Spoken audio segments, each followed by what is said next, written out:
Yo, what's going on, man? It's your boy Jake spreading love back with another episode of Primo Sports, episode 9. You already know I'm with my co host. Yeah, it's your boy Lex. Welcome to another episode of Primo Sports with Saw Game, No Hype. Yeah, you know what I'm saying? So, got a lot of blazing topics going on. Speaking of blazing, somebody going back to the Blazers, so we got Dame Lillard going back to the Blazers. Back to Portland after getting waived by the Bucks, which we already felt like Crazy. was a crazy move already. You know what I'm saying? Wow. So, yeah. So, what are your thoughts on that, and how do you feel about the move and where his mindset's at? Man, I feel like he on family mode right now, man. I feel like that was his whole reasoning for going back. I feel like it was just a family move. He's, what is he, like 37? Yeah. 36, 37. So, I mean, you start hitting those ages, you got kids, and he's probably just thinking of that, being closer to his kids. You know what I mean? I don't think at this point he's even thinking about basketball. I think this is a move purely for his kids. Yeah, I feel like it's something that's just familiar to him. He just want to go back where he feel like he loved that for real. Because I feel like in Milwaukee, they wasn't, because of the shit that was happening, injuries, everything getting eliminated, that he wasn't really getting love like that in Milwaukee. And, I mean, you can't really blame him. If y'all not winning shit, it's hard to get love if you ain't winning shit. Mm-hmm. And especially if you're not even there to play. So, I mean, I feel it like, hey, that's cool. It's just whatever. Like, you're not going to win nothing over there, obviously. They got a good little young core, School Henderson and shit like that. I think they could be a decent team, but at the end of the day, he probably not even playing for it. He's not even going to be around for that. So, I think so if you want to, I guess he's just all set. I guess he's just good with not getting a chip, which is cool. You know what I mean? Some motherfuckers just want to hoop, and they don't really care too much about, like, getting personal accolades anymore. He's just really trying to just hoop. But, I mean, I think he's still, if it was me as a basketball fan, I would have preferred him not to do that, and I would prefer him to, because I like seeing him perform in big moments, and I want to see him be in the finals and see Dame time, with 2 minutes left, you know what I'm saying, game 3 or some shit at the NBA finals. Like, I feel like, but that's not something he wants. That's on him, obviously, that he made his own decision. I just feel like from a fan perspective, I'm just saying that. Like, I wish he would have went somewhere where it's like he could win possibly and go to a winning situation and basically kind of show Milwaukee too, like, yeah, fuck y'all, like, y'all should have really just gave me a chance. And because I feel like going to Portland, you can't do that for sure. You're not gonna do that. Like, there's not gonna be that aha moment, like, where it's like, look, y'all fucked up, y'all should have really just kept me for real. But he made that move, you know what I mean? Back to Portland. I fuck with the jerseys and shit, so it's one of my favorite color jerseys. It's just a clean jersey for real. Who knows what type of Dame we gonna get? Yeah. He's a little older now, so, I mean, if, let's say, he misses all of this season coming up, then that means he's coming back the following year. So that means he's probably gonna be, healthy and stuff, but are we gonna get that 28, 30? You know what I'm saying? What if that goes down to just 20 and he has to be opposed to the man? Now he's just option 2 or option 3 on that team now. Just because, that's a lot of basketball missed. And, with him being in his, mid to later 30s, it's a little harder to recover. Yeah, I don't think he's 36 though, or 36. I think he's like 34. I think he's around there. I think he's like a little bit, like a year older than me. So he should be alright. Yeah. He should be alright, but it's like, once again, having to get back into that basketball rhythm, like, constantly being up and down the court. Is he going to have the same minutes? Is it going to be the same? Like I said, is it going to be the same Dame? Not saying that it's not, because it definitely could be, because look what happened to KD, and he came back and shit, he's put up even a little bit more numbers. He Yeah. started averaging. So it all really, we don't know. And but even if he does come back like that, it's not gonna equate to winning because of the team. You know what I mean? Like, so you're basically like, yeah, you just did it for you fuck with Portland. It was just for the love of them and the fact that there was still that connection there. You obviously like you was gone physically, but spiritually you was there. You know what I'm saying? He's a West Coast dude anyway. He's a West Coast dude anyway, so he probably feel more comfortable over there out west anyway. And like I said, that's where his kids is at. So, you know, I feel like any parent wants to be closer to their kids. And, you know, I definitely feel like that's one of the biggest things, especially after when he first originally went over there to Milwaukee and he was going through that whole divorce situation or whatever. So ain't no telling what that did to the family. And what, Shorty stood out there in Portland? I'm not sure. I stay out of that type shit. But I just know that, you know, they went through that little separation. No, I'm saying though, like, are his kids in Portland? That's what I'm saying. I'm assuming. That's what I'm saying. Like, are they living there? I don't think they would be out in Milwaukee with him while he's balling, because then, you know, unless he has a caregiver for him besides the mother. But I'm assuming they were back out there.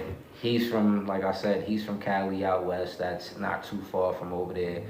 Easier for him, and it's probably just a comfort move. Just, I feel good over here. I feel better over here. I want to end my career over here. Yeah, I could see it. Again, that's a personal move. It's just all personal, obviously. There's no concept of like I'm trying to win or anything like that. I'm just trying to hoop where I'm loved at, pretty much. So I can understand. So just moving on from that, since we talking hoops, we'll keep it hoops.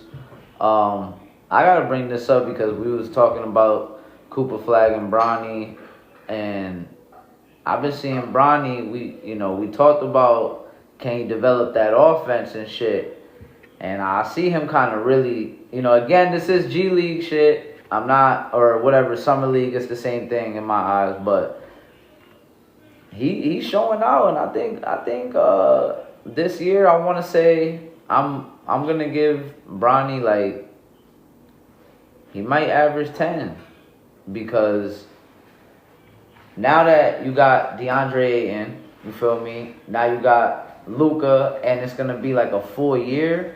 I think it's going to be easier to, like, acclimate him into the team for real, because he's already been hooping with the Summer League, G League team the whole time, then coming in and playing periodically in the NBA. So now you had a whole year. Like, I think he's just going to be more comfortable out there, because every time it just looked like he was uncomfortable when it came to the NBA shit. So, like, now I feel like he could average a smooth 10. You know what I mean? Like, second year. If given the opportunity, like, honestly, the game is developing, you know what I'm saying? So I feel like this is the year that he might find out the type of player he's going to end up being. Right. I don't want to put any prediction on his point total and what he's going to average and if he's going to be an offensive player, defensive player, but I definitely do feel like because of his comfort, this is the year he's going to learn where he's best suited at, what he brings to a team, and then that's where he's going to be able to actually maximize that and work on that craft. You know what I'm saying? Right. I don't want to sit there and say he's going to put up 10, 8, whatever, because we don't know what this lineup is going to look like.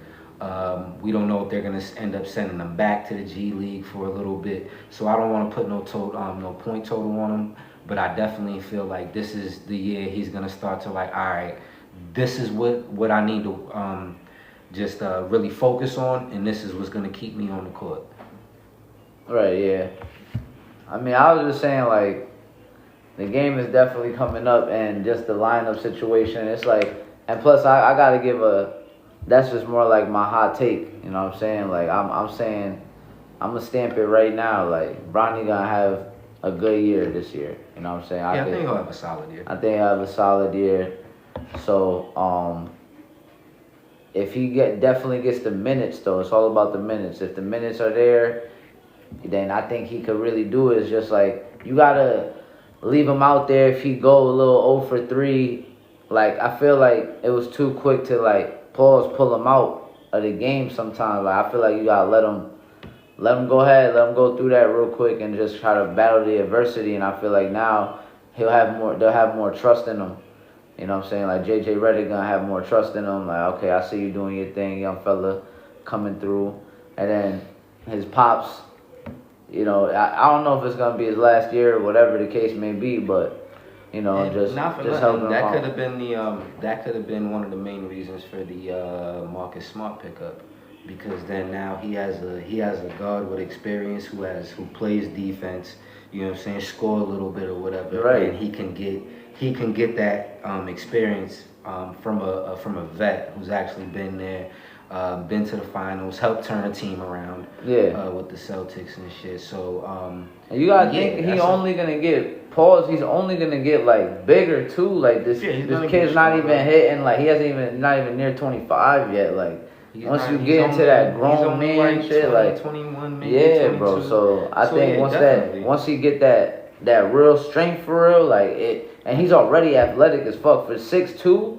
He's one of the most athletic, like 6'2" players in the league. Period. Right now, like he really do be jumping out the gym. Like he got that shit from his pops for sure. But it's just that he's 6'2", so it's not like it don't look as crazy from his like when it was with his dad, because he's taller and shit like that.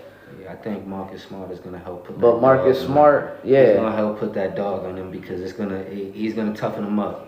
Marcus Smart's never a bad pickup. Nah, because like, you gotta to look be at honest, what he brings. You much gotta as I look at didn't what he know. brings to your team. Like on the defensive end, he's there. On the offensive end, just seeing where he came from, because he was with the Celtics mainly for damn near all of his career, except these last couple seasons or whatever. But you've seen the small progressions. Like that's why he ended up being the starting point guard when we got rid of Kyrie. Yep. And then with that, we started going to the conference finals, kept doing that.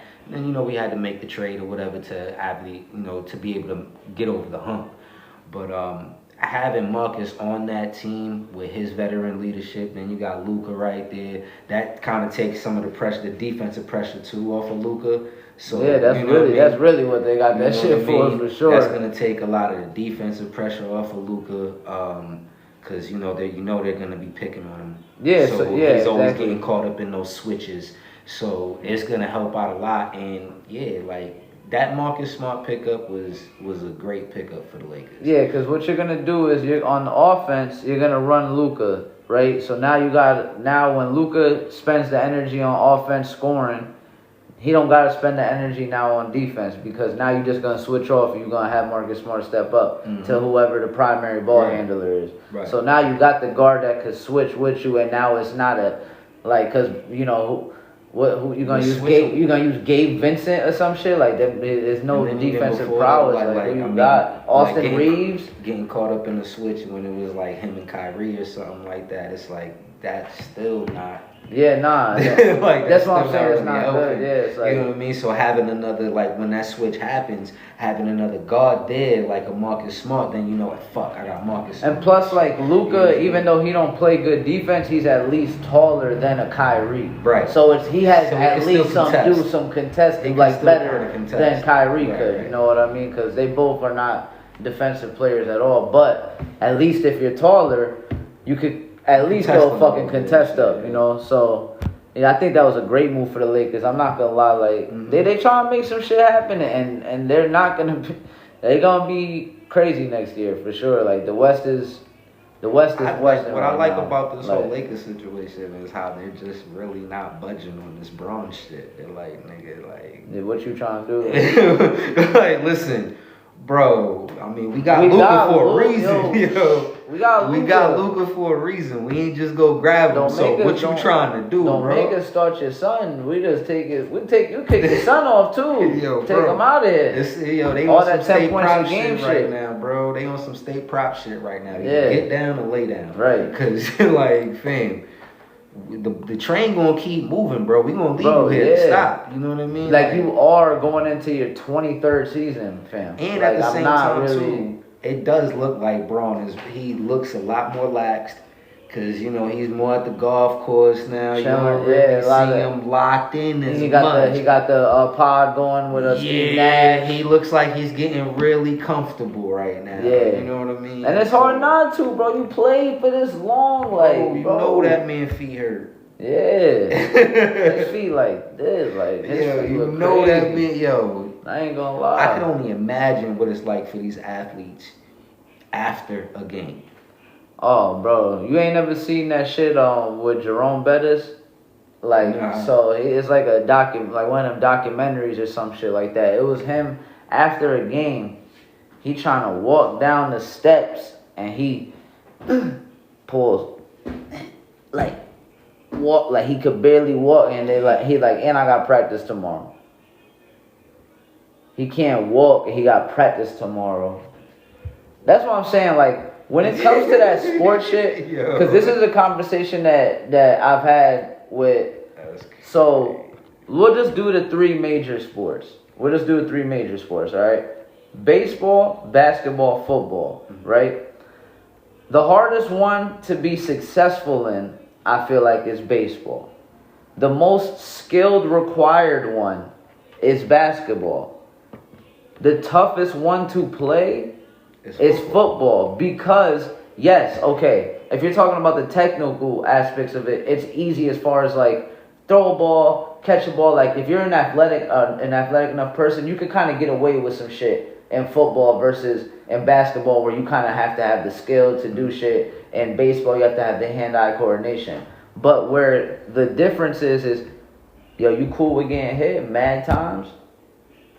That's where it's the mental shit. Yo, when you go across that, right. a linebacker is about to rock your shit. Yeah, cause you cool with that? Yeah, cause like one of the questions, like a question that I would always ask, like that I would like personally ask somebody is like, all right, would you rather get crossed over by AI or hit by Ray Lewis? This is what I'm saying. You want a concussion or right? I will take an AI crossover because you know what? I'm liable to get up. I can get back up and try again. Yeah. If I get hit by Ray Lewis, you've seen the video with just Ocho Cinco just running into him, and he's I just ran into Ray. Yeah. No. He just ran into him. It wasn't even like he tackled him. Did you see the way that John Lynch was hitting people? Yeah. Like this. Nah, like, this is what I'm saying. And then on Ronnie Lott. Right. And then on top of that, you gotta play in all types of conditions. Oh, it's snowing outside? Doesn't matter. Care. Go outside. Run that. You have to go outside. Yo, go run that. Nah. Get the ball. We're in Green Bay. Yeah. We're in Green Bay right now, bro. And it's like it's 3 degrees. It's 3 degrees. Yo, you wanna go outside and play? How? That shit always remind me of Tom Coughlin and that shit. I love the icicles. My man's had the icicles coming from his nose. Bro, I love He the coach. He ain't even playing. And he out there going through. He dumb old at the time too. He was old then. Just out there. So it's like, I But you want to go to a Super Bowl or you don't? And then it's crazy because it's like yo, in all these other sports, you can have a series, right? You can have a 7-game series. Yeah. You cannot do that. It's one game with football. It's one game. It's too violent of a sport. Yeah. And then also too with like a lot of those just the 3 major sports, with those 2, you can go from high school to the pros in basketball. Shit, in baseball they're scouting you. Yeah. When you're a child. Yeah. You know what I'm saying? Nah. You can't put an 18-year-old kid fresh out of high school on a football field with grown men. Yeah, Nah. You liable to die out there. Yeah, you're liable to lose your fucking life out there, bro. Like there's players GTA shit. Like yo, just it's hard as shit just off shit. of the rip. Like you've seen players get carted off and can't walk no more. Yeah, life changing. Like it's really a life changing sport. Yeah, so are you willing to take the hit? Pause. Like that's really what it is. Like, so when it comes to what's the question has to be, it's a specific question. What's the hardest sport to play? What's the most skillful sport to play? What's the toughest sport to play? It's like, right, because I would agree, like to have to hit a fucking baseball. Yeah, and then if you just go off of the numbers, I could be You can bat 300 Right. and go to the Hall of Fame, but that just means that you hit 3 out of 10 pitches. I could go to the plate 1,000 times and only hit it 300 times, and I'm a Hall of Famer. This is what I'm saying. Like, it's the toughest. It's not the toughest as far as like physical. It's just the most. I think it's the toughest to be successful in. Yeah. Cause it's just.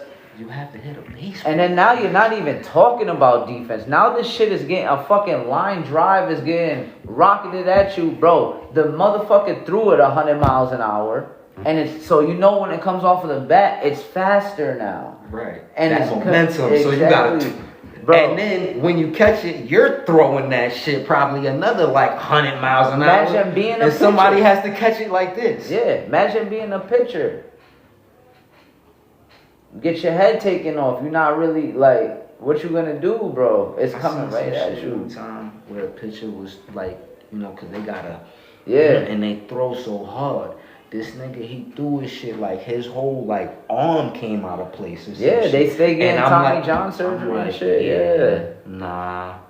They always tearing some shit like right here, bro. Yo, every it time. was crazy, bro. I'm like, damn. So like, yeah, I totally agree, yo. To have to sit there and hit a baseball Even and so, be good at and it. then even in that aspect, pitching, bro. I gotta be able to make a ball change trajectory on it against Aaron Judge, against Barry Bonds, against Mark McGwire, Sammy Sosa, like Derek Jeter, who's straight contact hitter, fucking Ichiro Suzuki, like. Think about the mechanics not. that go into it.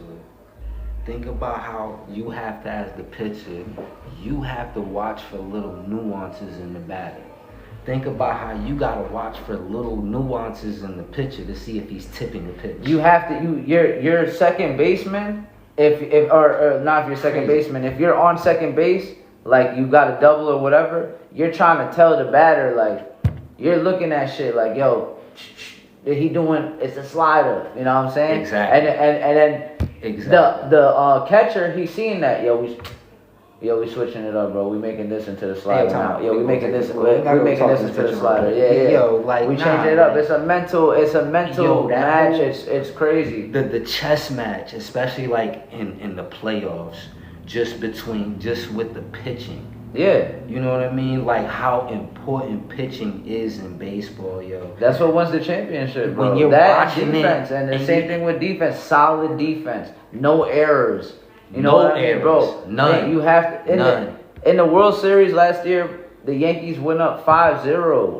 We was up 5-0. We had like 4 or 5 errors in one inning, lost the game, but we got eliminated. Like, this is Off what of I'm errors. saying. Off of errors.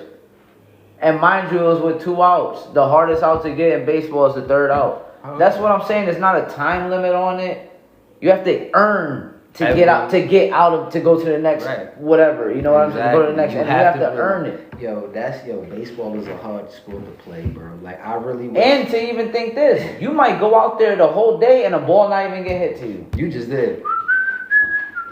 Imagine like a perfect game where a pitcher goes up there and gets 27 straight outs.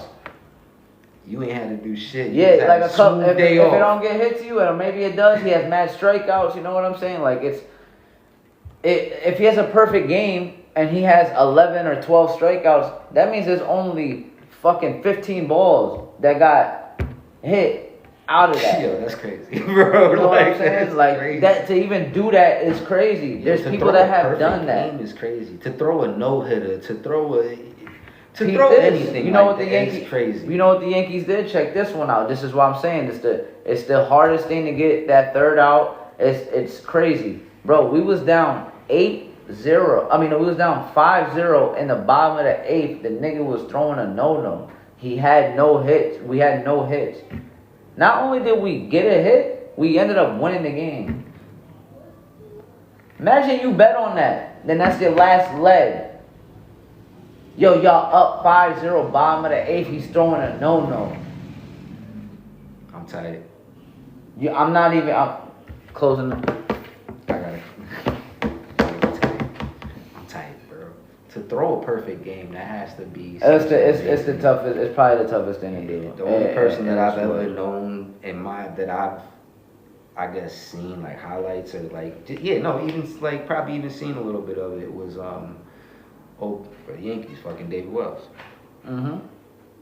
And that was around that that time, like what was it 9-8 or some shit like that. Yeah, and mind you, David Wells solid pitcher, but not like Hall of Fame pitcher for real. Like he had some good seasons, but sometimes you just got that shit going. That ball is you're hitting that, boom, and that shit curving. Pause. It's the slider is sliding, and it's just amazing. You know what I'm saying? But it's like how athletes say when, or just I think in people just in general, when you're so focused, everything just slows down. Yeah, and it's a sport really where I would say managing. Well, it's called managing because they're the managers, but like it's coaching, same shit. Right, same shit. I would say it really is impactful in that.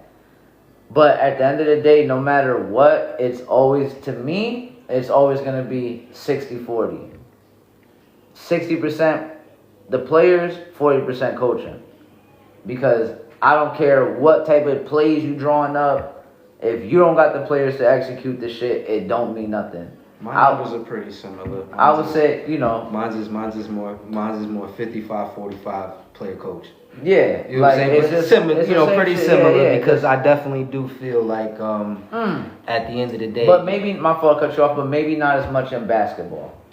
I might say in basketball it's more 70-30 players because of how much it's really just you could create a bucket without any play drawn for you. You can There's that freedom is crazy. Yeah, you know like what in I basketball mean? is definitely basketball. In football, you're drawing up a play to make sure somebody gets football, open. like when it comes to football, everything has to work right in football. Yeah, you know what I'm saying. So, in a sense, it's a little bit harder to be effective for your team because even though you only have, like, let's say you're a receiver, you only have one job. But if somebody's locking you down on that one job, it's going to be kind of hard. Now the coach is going to have to find some type of way. We're going to have to run an end around, some type of sweep to make, you know what I'm saying? And basketball, like you're saying, it's a lot more free flowing. Yeah. A lot more improvising going on. Yeah.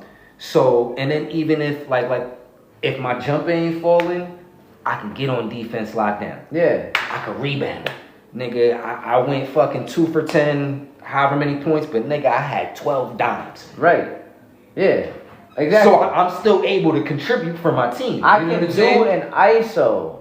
In any other sport, you're not getting the ISO unless in football, like you're getting like a one-on-one, but somebody had to get you the ball, or you had to, you didn't just get there by yourself though. Right. There was some type of blocking to get you to that. Exactly. You know what I'm saying? So there has to be the teamwork aspect, and that comes from a drawn up play. Mm-hmm. I want you guys here to block, and then move over here to this A gap, B gap, whatever. Exactly. You get what I'm saying? Like they're playing more dime. So all right, we're gonna have to put this here. Maybe spread the offense out. They're playing more like this, so we're gonna have to play like that. In basketball, it's a lot more free flowing. You can improvise more. You can use your skill more. You're gonna draw up plays, right? Yeah. The coach is gonna see let's do this. We can bop. You know what I'm saying? But overall, it's the player out there that can hold on. I can buy him. Yeah. You know what I'm saying? And no matter what, since like you said, it's 55-45. No matter what, in football, it's still I drew up the play. But what about you have to execute that? What about if you're not fast like that? You don't have the ability to really perform this play. The play don't really mean a damn thing. And what happens in those instances where the shit break down and then they have to improvise and do some shit? You need somebody that's nasty at doing that. Exactly. You need a Patrick Mahomes, Joe Burrow. And that's why you know what I mean.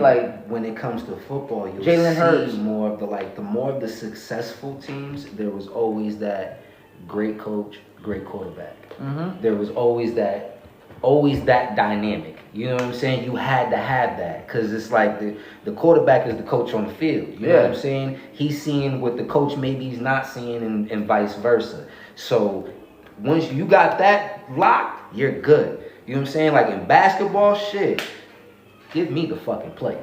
Exactly. right. Exactly. I got KD. Give me KD. And then to bring it back to the football shit, and I don't know if you could think of one off the top of your head, but I can't think of a coach in the NFL that's coached multiple teams and won a chip with different teams. But I could think of players that left and went and won a chip with a different team. Mm-hmm.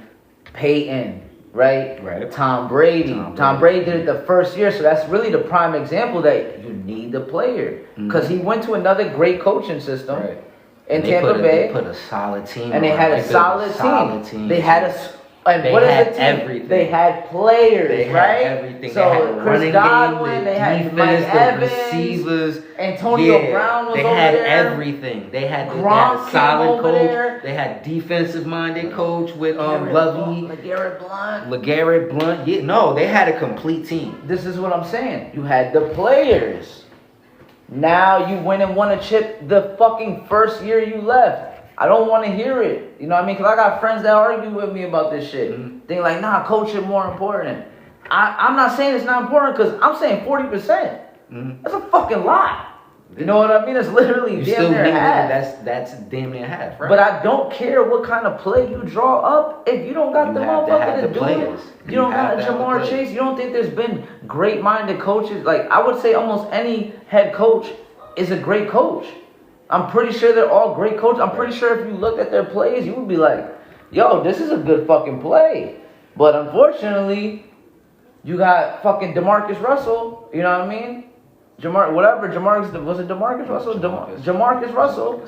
You got fucking Daniel Jones. You know what I mean? Mac Jones. You got Mac Jones. What the fuck does that mean? Yeah, I ain't gonna lie, yo. That play you drew up, bro, crazy. You seen the quarterback, though? Nah. Like, cause you just can't. He looked scared to throw the fucking ball. Yeah, like.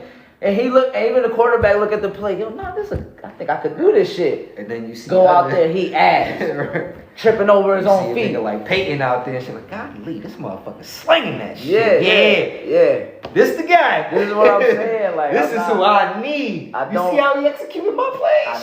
I need the player, brother. It's cool. Let me get the coach. I like a good coach. You need a solid one. You need it. I would agree with that. That is like it's more player than coach. It's more player than coach. Like I said, my numbers were a little bit different, but damn near the same. That's my whole argument is that without the player, you're not doing shit. It's just like with music, the way I feel about music. Without the artist, there's no labels. You know what I'm saying? Exactly. Without the artist creating this music, you're not gonna have a way to make money off of it. Y'all just motherfuckers just know how to finagle your way through this shit. Because the music industry is worse than being in the fucking streets.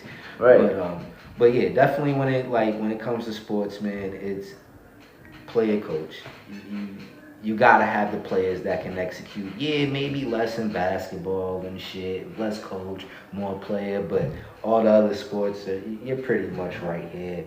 Right. You know what I'm saying? A little bit more player because the player has to execute. Yeah, what is the point? The great X's and O's, bro. Joe Torre was a great manager, right? Yeah. Great manager, right? Yep.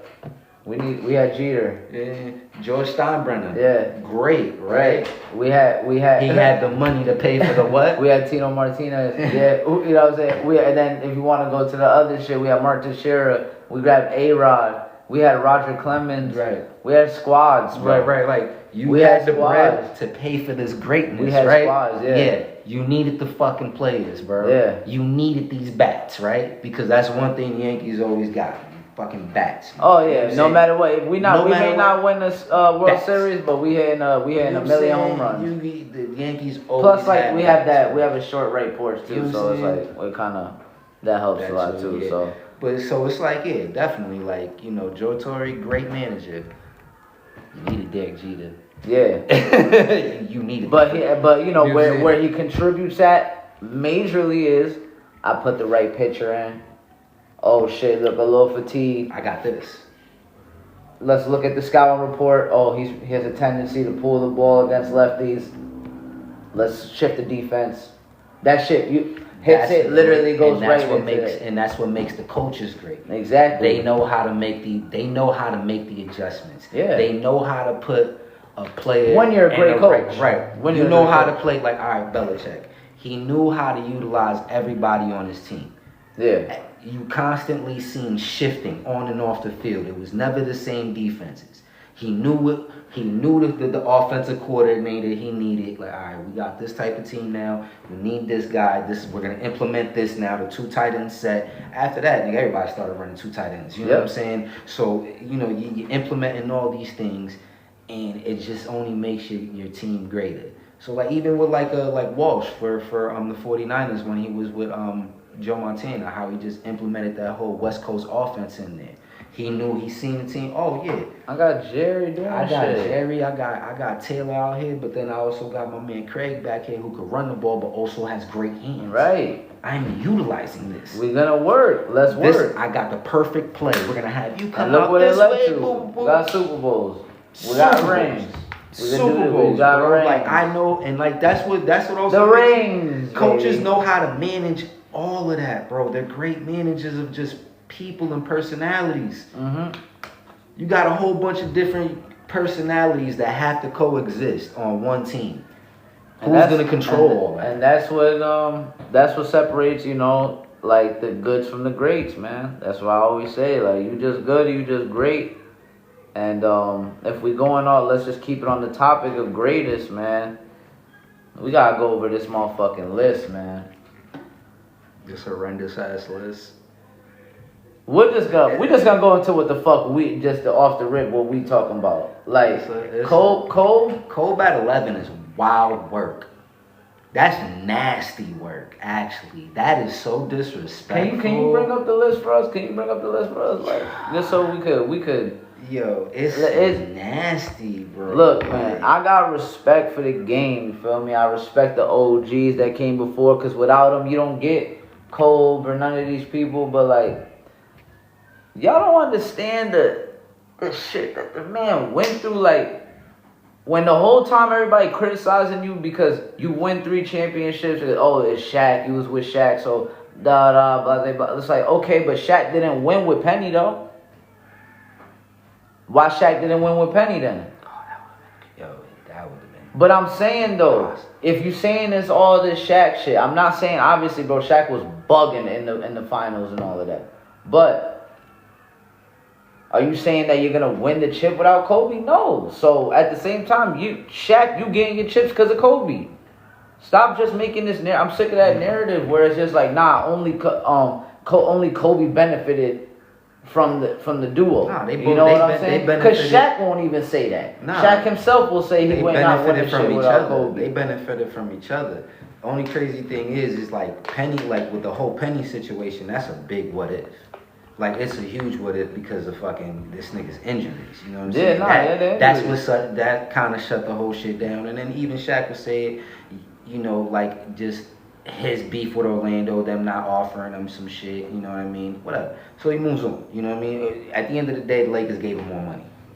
And my thing is what he won. So what they won the 2000 season, right? Is their 2000 2001? Yeah, I think 2000 2001. They three. So what they grabbed him in what, like 98 or some shit like that? Because when Kobe get drafted like 97, right? So late 90s. I would Kobe say was drafted I think 96 because he was part of that draft class. Okay, like the greatest draft class. Right. So if you got that, like I feel like the success happened quicker though. He did play, even though Penny was hurt, he played with him for some years, you know what I'm saying? So it's like, you won quick with Kobe, technically, in the aspect of maybe 2 or 3 years since you got there, because y'all won in 2000.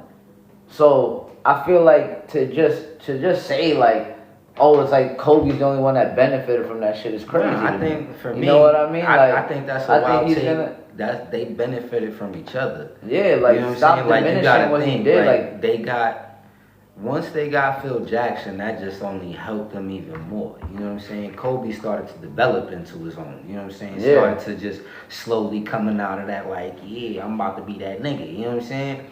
And him just being on the, it's like, it's damned if you don't, dude, damned if you don't. Like, I can't choose who I get drafted by. You know what I'm saying? This dude they could have left me on the Hornets. Right. They traded for me, so that means they seen something in me, right? Yep. And then they had, like, Eddie Jones was starting ahead of me. Remember, my first 2 shots in the league, I was coming off the bench. And the first 2 shots Kobe took were air balls. Yeah, but they still believed in him, right? Yeah. They ended up getting rid of Eddie Jones or whatever. Now they place him here, and it worked perfectly because, bro, it was almost like Shaq had Penny again. You know what I'm saying? But because like that 1-2, that 1-2 punch was crazy. It just, I won't even say the more dynamic scoring because it was just he wasn't at that level of scoring yet. Yeah, like you know what I'm saying. Like, his first couple years, he was yeah. only averaging like maybe 18. Right. So he didn't develop into that yet. So I won't say that, but it was more so like Shaq got Penny, but just not Penny. You know what I'm saying? But a similar type of player, but more skilled. I would maybe a little bit more skilled, maybe. And I mean, man, the work you're talking about skill. And then the work pass better than you know what I'm saying? Like, but you know what I'm saying? Like it's just similar type of player, maybe because of height, maybe style. That and they're just both young. They got that, you know, for the time of the '90s, it just worked. You know what I mean? But you can't blame Kobe for where he's for being traded to the Lakers, because then look what he became. Right. You know what I'm saying? Look what he became. Like, he isn't a Laker great. He's an NBA great. For him to be at 11 is wild work. Like, bro, he had a stretch where he went 9 straight games 40 plus.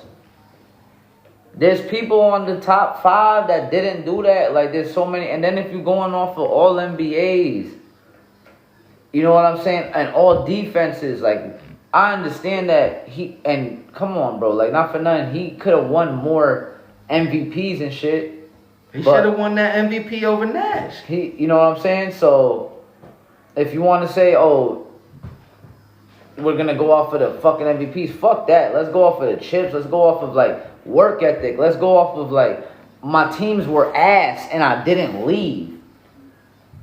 Like, that shit, I feel like, I don't know why, I feel like that got to be more credited too. Yo, my team was ass and I was staying here still dropping 34 a game. And my team was trash. I had nobody with me. I had Smush Parker and shit. You know what I'm saying? Like, this is crazy. This is crazy work. Yeah. I'm out here. So, like, I didn't go, let me get traded out of here. None of that. I went through fucking a trial while I'm with this team. All of that. And I stood with the same organization.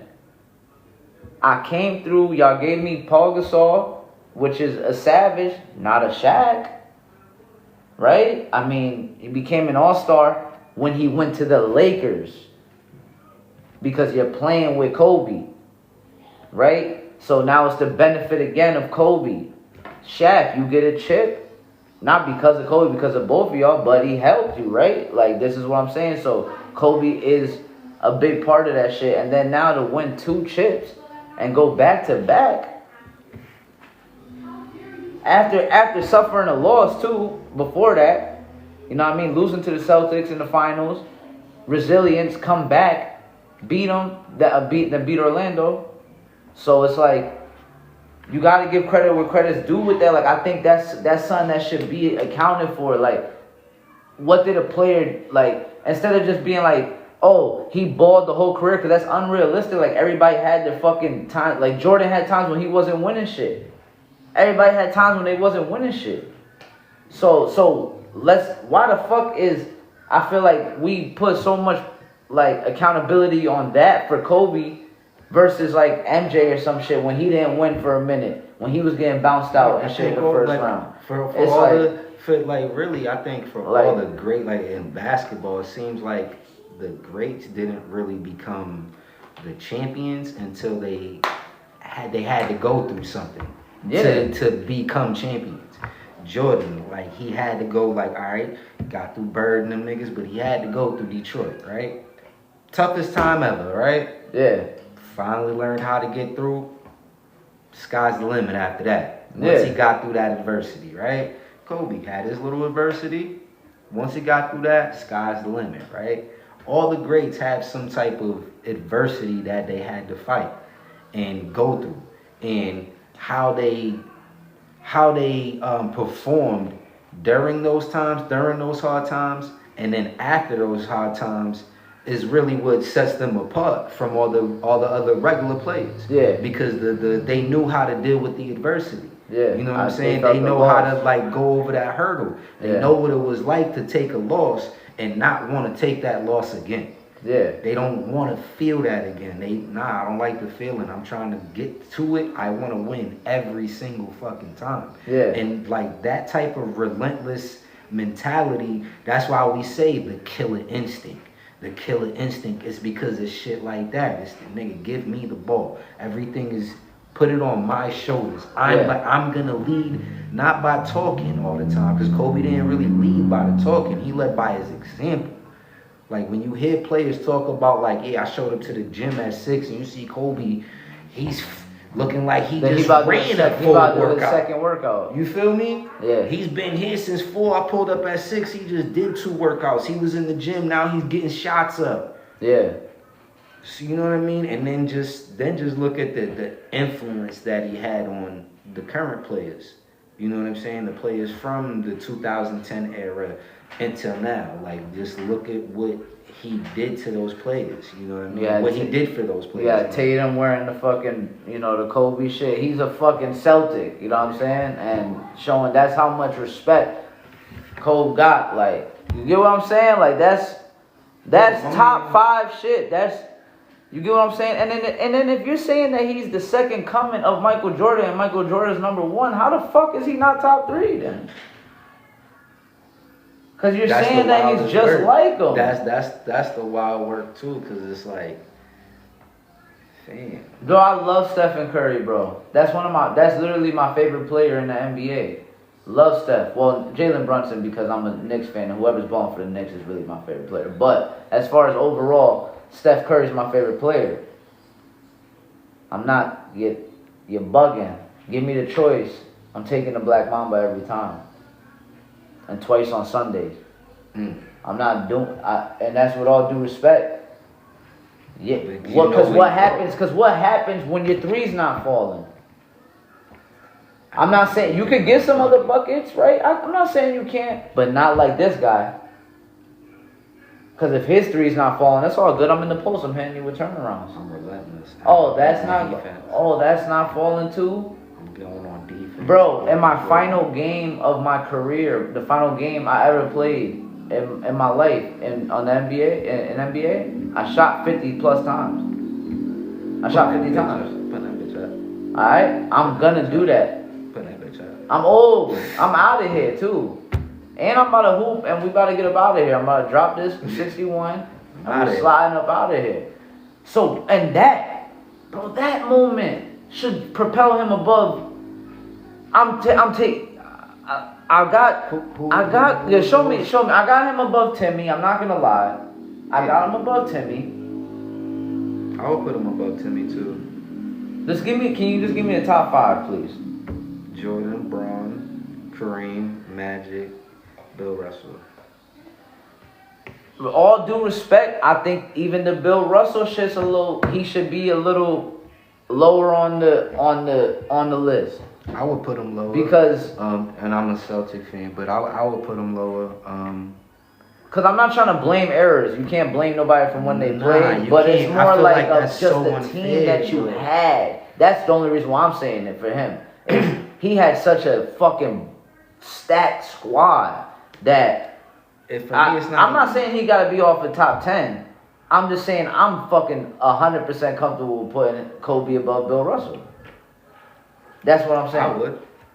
I would put Kobe above Bill Russell because Bill Russell was just more of a defensive threat than on the offensive end. Right. So, you know what I mean? That's why. But yeah, like just looking at this list is like I got him definitely above Timmy. I would definitely probably put him too. Like because I don't care what nobody says. Don't at me. I don't care about your feelings or what you feel about this. Mike is the GOAT. Don't care what you say. Don't at me. Keep your feelings to yourself. So I would have to put fucking Kobe behind him because I mean, you know, Mike pretty much just spat him out. You know what I'm saying? Like when it came to when everybody was trying to be like Mike, nah, that nigga was being like Mike. You know what I'm saying? Yeah, Like, I'm gonna be real. He had a couple more You know what I'm moves saying? more than Mike because I think that since because of the air, he came up after him, so it's And not that's like real. he kind of For had me- a couple more extra moves than Mike because he came up in a different era. He got to learn different moves and shit like that, and you know that's just how it goes. Right, anyway. that's The just game go because progresses. the game. So for me, it's just like when I look at that comparison, I look at how more natural it looked for Mike, opposed to how you can see Kobe worked at. because he didn't have the You know what I'm saying? athleticism Because that Mike had. but that's why it's a difference for me. Like you can see, all right, Kobe didn't have what this nigga had, but this nigga had it, bro. Like, damn, that first step is crazy. Yeah. Damn, when you watch that fade, it looks so just like so elegant when he's shooting this. Damn, when he's going up and every just like so elegant when he's shooting this. Damn, when he's going up and everything. And like I said, growing up during that time, my nigga, shit, man, yeah. So for me, that's automatic one. Don't at me. Don't try to discuss nothing because I'm not paying attention to you. But But I could hear people's argument for even if you wanted to be like, nah, Kobe is one. I'm not gonna disrespect it. Because if you go like, since he didn't have the athleticism like that, his skill actually had to be a little bit more like sharper, and his steps, his everything, footwork had to be more precise because he couldn't rely on athleticism. But let's not act like Kobe wasn't fucking dunking on people and going crazy, but just compared to Mike, not as athletic. So if you wanted to go say, hey, and then plus like, I feel like, again, the adversity of shit, like having the break, going through shit, coming back, winning the 2 chips. I'm not gonna put him above Mike. For me, it's like it's not working for me. But I couldn't be mad at somebody saying like, "Yo, Kobe's my GOAT." Yeah. Oh no, I wouldn't be mad at it. I wouldn't be mad at that. I'm not mad at it now. You know what I'm saying? Like that's. And to be 100, look, even if you say LeBron's your GOAT, I don't really got an issue with that either because they're all 3 of those players are top tier players. Yo, they are respectable as fuck. They are definitely on the Mount Rushmore. For sure. So they're definitely the 3 on there. Like you just need that 4th, whoever that 4th you would pick, because it's like you can't neglect who LeBron is and what he's done for the league. You know what I'm saying? Yeah, so top 3 solidified, and we could work out the rest of the 4. Yeah, you could work out the rest of the. But stop all that. We're not gonna put Kobe at 11. We're not doing that. We really should just take. It's super disrespectful, bro. Like I still want to pair the crazy 8s, my nigga. Yeah. I still want to pair the crazy fucking 8s. You know, I got a pair of Kobe's at home right now, but they ain't the crazy 8s. But I mean, like, bro, like 81. Fam, he put up 81. He's a part of arguably the 96 draft class, bro. What draft class is fucking with that? 2003. Who was on that list? Wade, Bosh, fucking. Okay, LeBron, so you got those Melo, 2 that we could debate. Melo, yeah. So we got those because that 96 draft class is fucking crazy. Bro, you know what I'm saying? Yeah, they both. Because that's what Nash too, right? Nash is in that one. You had what? You had KG. You had Ray Allen. You had Kobe. You had, I think, AI was on that list. Gosh, now I gotta go through this shit. Gosh. He got the phone, man. All right. So we could save that for a later. Nah, but they both good. They both good. Those, you know what I'm saying. But for him to be part of one of the greatest draft class ever, you know what I'm saying? Automatic Hall of Fame. 5 chips, been to 7, got 5. Stayed with the same organization.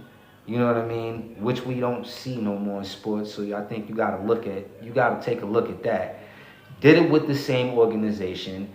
And it's like, look at the influence that he had, not only on the kids, but mainly the players that we see in the league today.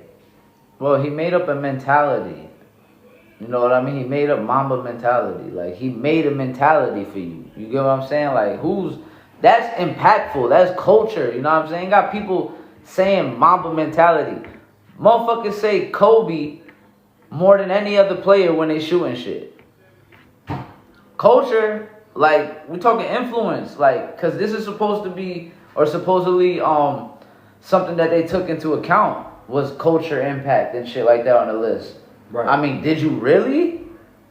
Right, because I was not for nothing. I feel like when it comes to cultural impact, I feel like he has more cultural impact than Bron. With all due respect to the players, you're telling me Tim Duncan has a more cultural impact than? No, he doesn't. Hakeem? He's a. Is Hakeem in the 10? Hakeem, he wasn't. No, it was Kareem. No, Kareem. I mean, yeah, Hakeem is 12. You know what? So I think you could keep the 4. I think we got 4 for sure. Cause I would say Kareem is 4. You could lock in Kareem at 4. Most points before UCLA, LeBron. You gotta look at the UCLA shit. Bro. He got a chip with Milwaukee. You know what I'm saying? He got chips with LA. Shit, I don't think Milwaukee didn't win it. Before Giannis won that chip for him, I think Kareem was the last one that got it was chip him and Oscar Robertson. They were the last ones that won that shit over there. That was like 50 years. That was a minute, like the 70s or some shit, probably like some shit like us. You know what I'm saying? So, I could Kareem. Kareem 4. So we could do that, and then 5. From 5 on, y'all go have fun with that. Cause that's a solid 4, right? That's the solid. That's the Mount Rushmore. That's a solid 4. And you know what? I'm good with that as the Mount Rushmore. Yeah. Because it's like with Bron at 3, it's like I think that's a solid place for him. Just because it's like the chips matter. I'm sorry. You got a losing record. But you still do have 4. You still have 4. Four is a good amount. Your chips is. Yeah. You went to a lot of them, but. Losing record. So that's your 3. But that 4 right there is solid because it's like the first 2 already are cultural impacts. Yeah. They've already moved something. You know what I'm saying? And then these 2 statistically. But speaking of culture, fuck that. We gotta talk about this shit too. Fucking AI at 36. Crazy. Yo, no, you see, Chris Paul. James Harden? I'm putting him above them. Off rip. Cause, bro. Chris Paul. Yo, bro, AI I'm about to changed the rules. I'm about you to feel me? crash out. Like his crossover would be technically called illegal back in the early 90s. He changed it. They had to change that rule. Who's wearing do-rags and who had braids? Who had the sleeves with the? Who had braids in the league? Who had tattoos? Who made Reebok fire? Shaq before him. I would say that, but way AI. more, but nah. But AI. Niggas was like, I feel like AI got more in the hood with the, you know what I'm saying, especially with the questions and the answers and shit like that. AI definitely. Yeah. But yeah, like. Bro, the cultural impact that he has. But Shaq definitely has some Reeboks. You know what I'm saying? I remember I had them shit. Yeah, but still, like AI I feel like his. Definitely AI. Yeah, hood shit. Like you was really rocking the answers. Like I definitely had a pick. You was really rocking it. You know what I'm saying? Definitely. I really had the all black questions with the black leather on. You feel me? You know what I'm saying? Chilling. Needed it. Chilling. He was everybody's favorite that player. Headband real quick. He was everybody's favorite player at one point. Then, he did a little rap album. He had the commercial with Jada and shit. You know what I'm saying? The AIs and AI, they fly. Hey, rapped a little. Yeah, some records. You know what I'm saying? Like, you know what I'm saying? Like, nah. AI 36 having Chris Paul above him, James Harden. And then shout out to Post Malone. He had the White Iverson song. This is fucking 10, 20 years later. You know what I'm saying? Because he really did have the white boys with the braids. He had white boys getting braids. Fam. That ass. Yo, players was getting tattoos. Players before AI, players was coming suited and booted. You feel me? Now, because of AI, you seen people coming in, they had the Timbs, you know what I'm saying, baggy jeans, braids, you know what I'm saying, earrings, jewels on, all AI. Straight culture shit, bro. All AI. Straight culture shit. And all he was doing was just regular shit he was seeing in the hood. Just dressing like niggas in the hood. Nah, no bullshit. Like AI, bro. Like, how do you not... Yeah, him being, what was it, 37? 36. Yeah, wow. And it's just, it's like, bro, if Wow. you could show me a fucking respectable 35, then okay. But you can't. You put Chris Paul at 30. What the fuck is wrong with you? He got an MVP? Did he step over anybody? Right. Did he win? Did he go to LA and take game 1? You feel me? Like, yeah, he didn't win the chip, and he been to a chip too. But it's like, you had Devin Booker and all of that shit, bro. I brought Eric Snow and Mutombo, but it's still like Old Mutombo. Old Mutombo. I had this right here was, you know, it was more like a... You know what I'm saying? I'm going against the fucking Lakers in the finals, okay? Right. I am definitely Shaq and the Kobe fucking Lakers. now. Prime Shaq right now. And Kobe just starting to come up. He played. And he's still averaging 20 plus, and he was just on his come up again. Let's pay some more respect to Kobe. Averaging 20 plus, and that was on the come up. That wasn't his prime yet. So you gotta think, I got 3 rings and I ain't even hit my shit yet. Pause. You get what I'm saying? Like, I didn't even get there yet, and I already got 3. So I'm not valid. But 36 for AI is crazy. 36 for AI is fucking wow. How is he? Not even in the top 20? There's never a planet that I'm taking James Harden over AI in my fucking life. I don't give a fuck about no damn points. None of that shit, bro. You was shooting 90 shots, bro. You was making 30. You was going 2 for 25. Bro, let him shoot. And you had let the boy cook. 16. You was 16 for 17 from the fucking free throw line. So you ended up with 35. Like, nigga, hell no. Fuck out of here. Like, nigga, give me AI, man. AI gonna put up 50 shots for my nigga. Oh, shit. God. But it's gonna be an exciting 50 hot, bro. shots. I thought there was a motherfucking cap on here. The cap was even on here. That's how hot. Yeah, I went like this, bro. Shit got me hot, bro. Because that list is wild, Shit bro. got me hot, bro. My thing is how... What are the criteria for this list? So it was like cultural impact and like individual rewards and shit like that. Okay, so if you want to go straight off of cultural impact, that's way above Chris Paul then. What cultural impact did Chris Paul have? What is he, a fucking State Farm? Right. Cliff Paul? I'm not hearing this shit. This is crazy. It's blasphemy. 36 is wild. And this shit pissing me off. How is he not? If you're just gonna go purely off influence, I'm gonna be 100, bro. I got and I got Melo above Chris Paul. I got Melo above Chris Paul. Cause if y'all did everything is just something like, I don't care what team that man on, bro. It's straight buckets, That's bro. my nigga, bro. Shout out Melo going in the hole. My nigga be like, nigga had everybody on. But Emo Sports gonna be there. We're gonna definitely be at the Hall of Fame. That nigga will get you a bucket, bro. You need a bucket? But do you need a bucket though? And he tough out there too. Like he really like strong. Like, do you need a bucket? This is what I'm saying. Yeah, need a bucket. And now if we're talking buckets, bucket, bro. We talking buckets. So what you taking? I need Chris Paul to give me a bucket, or AI's gonna give me the bucket. Who am I really relying on? AI's getting me a bucket. Off rip. You're Cliff Chris Paul. Paul's gonna pass it to AI to get the bucket. He gonna set him up for the bucket. You practice with Jake from State Farm. That's who you play with. Like we're not. That's your cultural impact. Is Jake from State Farm? You brought him. AI. Now he in 2K because of you. Like nah, we're not doing that. AI was different. Get the fucking list right, Bleacher Report, man. Yo, AI was different, bro. He was just different. Yeah. Totally different, bro. Like.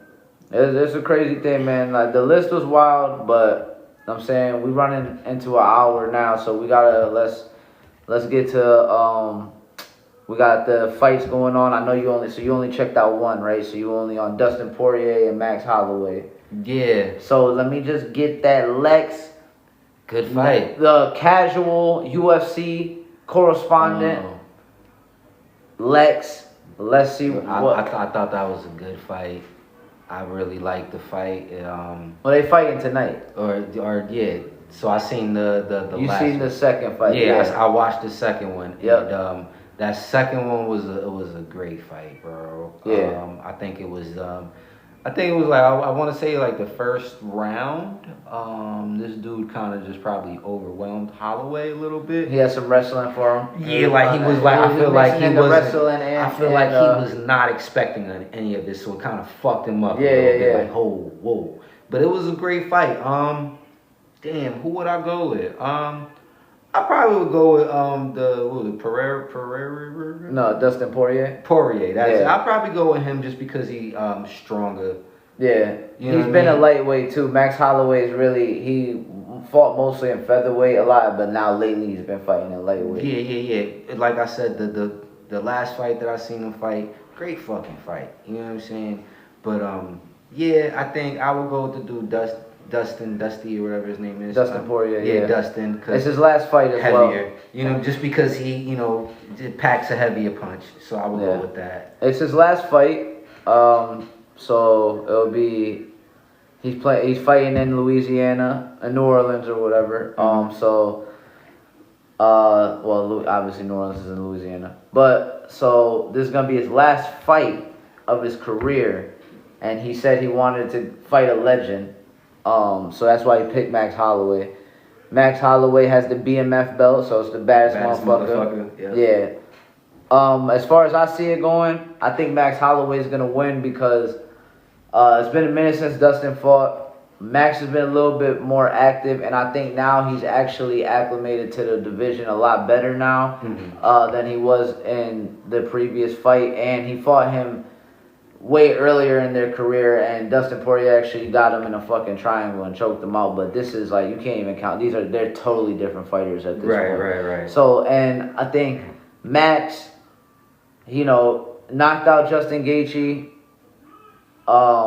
gets knocked out by Poirier, but everybody's getting knocked out by Poirier. You know what I'm saying? So it's that I can't go off of. Only thing that I'm going off of is I think Max has more shit to, like, it's not over for him, really. Like, I was hearing, Mighty Mouse talk about this. He's saying, like, it's not over for Max Holloway after this. So he has more to look forward to, and he knows that getting a big win over Dustin Poirier could get him back in that contention for that lightweight belt. Versus where it's like, Poirier's like, I mean, win or lose, I'm still a legend. You know what I'm saying? Will he really come out with that fire like that? I know he is. But it's when you're kind of, it's an emotional moment. You're gonna be coming out. There's gonna be tears flowing. Sometimes it might be too much for you. It might be where you might overcommit to something because you just, you're in the passion of the shit. Everybody's fucking cheering your name. It's the last fight, and Max, even though he got cracked by Poirier, even in that fight, he was catching Poirier with some shit, jabbing him up. And Poirier has that crazy power, but it's unworldly. So Poirier doesn't pack as much power, but he is a power puncher, and it's gonna be a slugfest for sure. Yeah. I'm gonna go with Max Holloway on it, because if Dustin wins, then it's like, do you really want to retire or to Poirier? Because you just beat Max Holloway, so it's not like you're being a very high contender in the division. Right. You might want to give him another chance. Around, you know what I'm saying? Yeah. So you might want to get another bag real quick before you call it quits. So I'm thinking. Makes sense. I'm thinking that Max just has a little bit more for that, and Dustin, I don't even think he really want that. Like, I don't think he really want that to Poirier fight, but it's gonna be tempting. Cause then it's gonna be like to Poirier. Right. Damn, shit getting dark in here. But yeah, to Poirier, I feel like would want that BMF belt too. So he would do the BMF and have the lightweight belt at the same time. Right. So it is what it is, man. I feel like this is gonna be a good fight, and that shit was a fucking great episode, man. I think I feel like we're getting more comfortable with the conversations as this shit goes on, and we're jumping into shit, and I was coming off with shit off the top of my head, you know what I'm saying? And we were both flowing good, So this is a great episode 9, Primo Sports, man. We appreciate everybody. Episode 9, man. We gotta do something special for episode 10, man. We need some guests, all of that. So Carmelo, whatever, hit us up. Do something, man. We try and get right. We try and do something special for episode 10, man. We've been putting out the content. And I love y'all, man. Keep it real, man. Shout out everybody that tuned in. Shout out Primo Sports. Shout out us, man. So shout out Lex. Shout out the fam, man. Love y'all. We out of here.